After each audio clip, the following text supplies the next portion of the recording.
Well, we did an awful lot of research on where the culture is going right now, and what we saw is that the culture is really growing up. Right, it's moved away from that Fast and the Furious, neon, bling, and a lot more into performance, into building the ultimate performance machines and seeing if you can control those machines on the track. Consequences are a big part of racing, so we've had that in the past in Need for Speed with the cops, where it's important to stay away from the cops. If you get busted, there's some negative consequences there. This year, we decided to really focus the consequences on your skills. So, do you want to push the limit?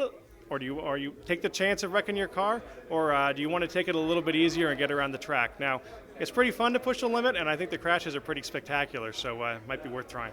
So what's going to happen with damage is that when you run into that side wall at 120 miles an hour, you're going to crumple your fender. The steel on that fender is going to crumple in. It's going to crumple exactly like steel should, to the point that the engine block stops it. The kit that you have on that car that's made of carbon fiber is going to shatter and blow away. If you happen to hit it hard enough to tear the linkages on your wheel, that wheel's going to fly up into the air. It's going to bounce like rubber should, and it might hit the car behind you and cause a pileup that you'd be proud of.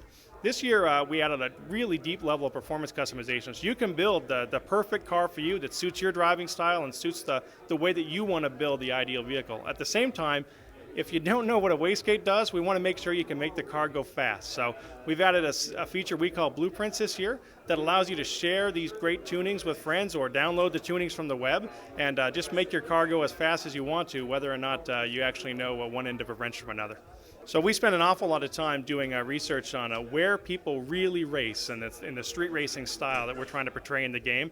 We sent teams all over the world looking at these places, and we built some locations based on some great dives out there today. Now, we're a game, so we took a bit of creative license and make sure that their drives are as fun as they possibly can be. But if you've been to Daikuko Futo in Japan, it's going to look like that. It'll be recognizable to you. And we tried to pick some tracks, something that we haven't done for a while in Need for Speed, that resonate in the community. And so we'll talk a little bit about that track list later, but I think we've got some locations all over the world that'll be pretty surprising.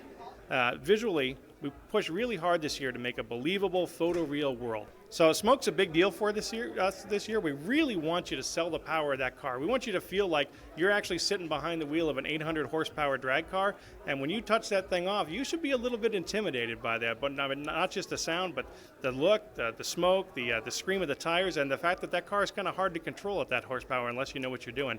So smoke's a big deal. Smoke also really sells that damage well. So when you roll that car end over end and there's a huge cloud of dust and smoke coming up, you know you did something bad. The AI personality you'll face off against are all very strong. They're very aggressive. They'll capitalize on your mistakes, and because there's great crashes in the game, they'll make mistakes of their own, so you can see that. And you're definitely going to see a feel and a vibe that is powerful.